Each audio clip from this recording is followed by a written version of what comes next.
Can't believe it. United 2, Nottingham Forest 3. Trash performance. This is all on Amorim. I know people are not going to say this, but this needs to be said. Today's game, the 2-3 is on Amorim. Why? Two reasons. Number one, lineup. Number two, look at this defensive setup again and again. How can it be that 4 games in, actually 5 games in, we're still making the same defensive errors that we were making in the first game, in the second game, third game, and even the set pieces? Nottingham Forest, yeah, we know they're a big team, but still, we were letting them do exactly what Arsenal did to us. Every set piece was a threat. Murillo had a chance. Wood had a chance. Milinkovic scored and they still had more chances. Gibbs-White was running through the defense. We were everywhere except in the defense where we needed to be. What else do you blame this on? Lineups. And let's talk about the lineups today first of all. Let's talk about it. Garnacho starting. I've said this before, I'm done, I'm fed up with Garnacho playing. But apparently the manager just loves him. And he keeps playing Garnacho again and again and again. This guy has started in 3 of Amorim's first 4 Premier League games. I don't know why Garnacho is such a big favourite of Amorim, especially after the performances we've seen against Arsenal, against Ipswich, and now today against Nottingham Forest. Where is he? We need him. Where is he? This guy has to be one of the worst players I've ever seen play at the club. In my 10 years of watching this club, I have not seen a worse player playing for this club than Garnacho. I don't care what anybody says. He is the worst player I've seen at this club. And yet, if Amorim keeps picking him, you've already got enough time to see how he plays. If you didn't know how Garnacho plays, if you really thought he was third on the golden boy list and he is that level, you thought he was as good as Lamine Yamal, you thought he's as good as Kobe and Ahmad. Well, now that you've seen it, if you pick him again, this is completely on you. I would already say it is already on Amorim. But I guess you still have another game to show me that I was wrong, that maybe you were just experimenting still, even though it was one game too much. You were maybe experimenting with the team and you wanted to see what is happening. But didn't we all know that the Højlund, Garnacho and Fernandes front 3 were not going to work at all? Yes, Højlund got a goal. Yes, Fernandes got a goal. But let's be honest, this was one of Bruno's worst performances I've ever seen. How many times he was displacing the ball was beyond me. He was back to old Bruno, where 50% of the time he would have something to offer. But other than that, he was completely wasteful. The same thing again. At what point does Bruno just change and think, you know what, I don't want to be that player anymore. I want to contribute more to the team. Exactly what he's been doing the last few games. But no, now in the last game against Arsenal and this game against Forest, it's done the exact same thing. Just launching balls just for the sake of it. Not keeping possession of the ball. And he and Garnacho, and I will point Garnacho out again, he is the reason why we are struggling so much. And also, why did Mazraoui not start? Why did Dalot start again? Dalot has been wasteful. He has been useless ever since last season. I don't know how people rate Dalot, but this guy is a liability, and the sooner that we get this guy out of the team, the sooner that we will improve. The more I see Dalot, the more I understand why certain people are against just aesthetically pleasing players. Even though Dalot is not one of them, in my opinion, some people think he is very good on the ball, which is a 50-50. Yes, sometimes he keeps good possession of the ball, but there is no output with the ball. If you don't have output along with aesthetics, then you're just useless. Pretty much like how Musiala is being seen now. Yes, he has technical ability, but you have to deliver with that. If you do not deliver regularly, then you're not seen as that class of a player. And Dalot does not do that, my friend. He does not. The 2 players who, in my opinion, could escape this game without much harm would be Ugarte and Mino. They were pretty solid today in midfield.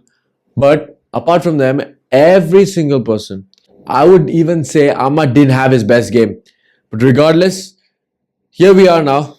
We lost 3-2 at home to Forest. I did not expect this at all. I thought we'd win. I thought we'd win comfortably. But one thing I did point out in my match preview was that they're going to put in crosses, that they're going to score 1 or 2 goals. Why? In the same way, they're a big team, so they're going to be physically dominant, and we are just not that physically dominant. Guess what? Every physical duel, whether that was a free kick, whether that was a corner, we lost out. At what point do we turn around and think we have to do more with what we have? We have possession, all good. We have patterns of play. We're playing 1-2s with each other. That's all fun and fine when you're winning 3-4 nil like you did against Everton. But when you're not struggling, you need that final output. That final third is struggling again and again and again. Why don't, for just one game, Amorim, I ask you, for one game, play Zirkzee, Ahmad and Maino as our front three? Just these three.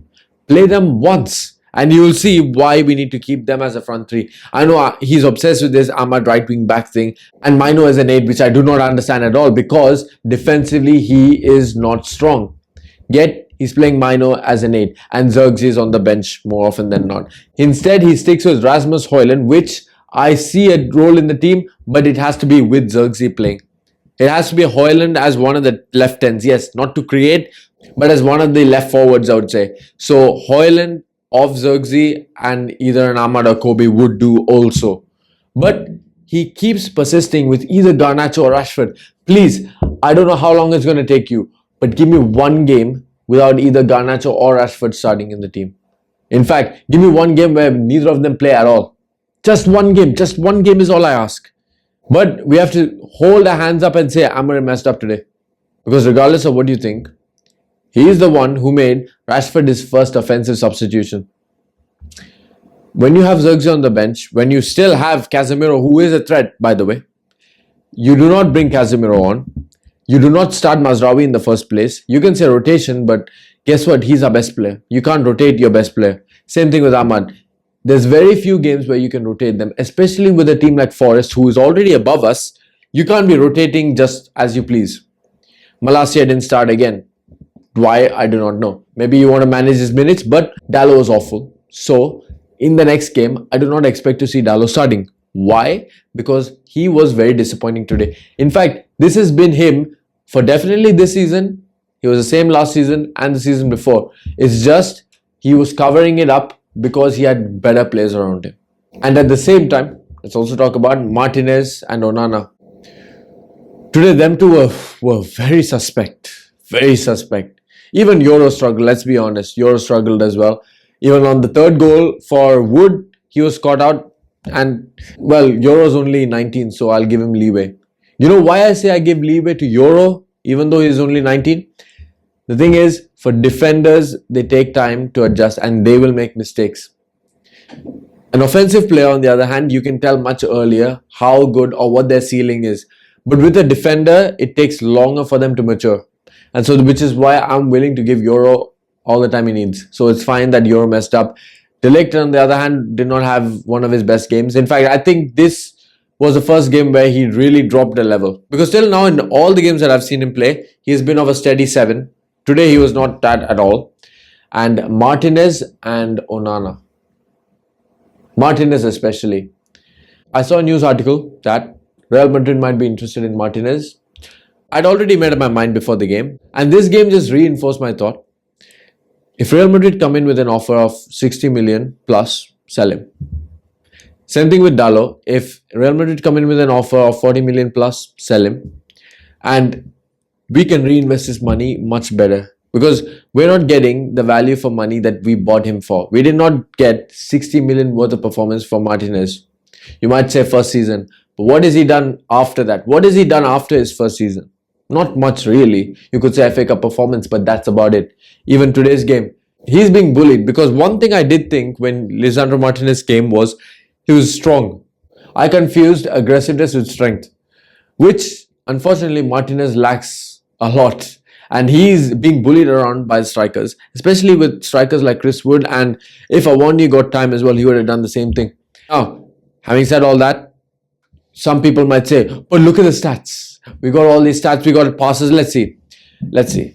So, according to the stats, we got 72% possession at Old Trafford, 1.55 expected goals, 17 shots, 7 on target, and we created 3 big chances apparently. 23 crosses, 5 corners. But do you guys remember any corner particularly that we excelled with? Like I can remember the Forest corners. Why? Because with every corner they threaten.